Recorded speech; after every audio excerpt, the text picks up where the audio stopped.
جب ہم کہتے ہیں سیدنا رسول صلی اللہ علیہ وآلہ وسلم ہمارے آقا، وہ ہمارے ہی آقا نہیں بلکہ ساری کائنات کے آقا ہیں۔ آپ وجہ تخلیق کائنات ہیں، تو ہم آپ کے آنے کی خوشی کیوں نہ منائیں؟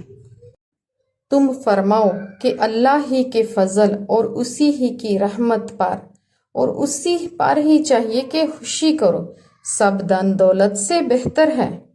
یہ قرآن پاک کی آیت کا مفہوم ہے، اور اللہ تعالیٰ کی کوئی بھی رحمت ہو تو اس پر خوشی کرنے کا حکم ہے، اور جو سب سے بڑی رحمت ہو، سب سے بڑی نعمت ہو تو اس پر خوشی کیوں نہ کریں؟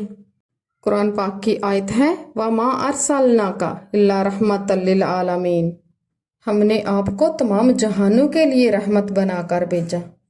حدیث قدسی کا مفہوم ہے اے محبوب، میں تجھے نہ بناتا تو کل کائنات نہ بناتا۔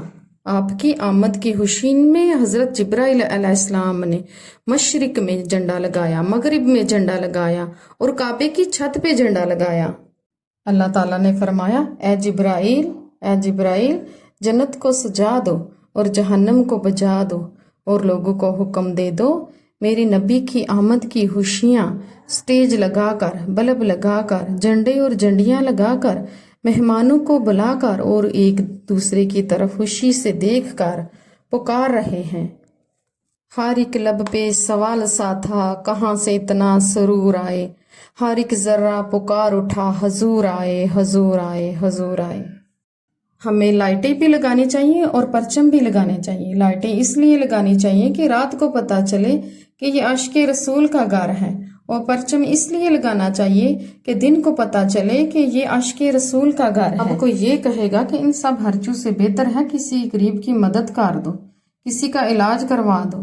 غریبوں کی مدد اور غریب کا علاج وہی لوگ کرواتے ہیں جو عاشق رسول ہیں، جو نبی کا میلاد مناتے ہیں۔ ان کے دل نبی پاک کے نور سے منور ہو جاتے ہیں۔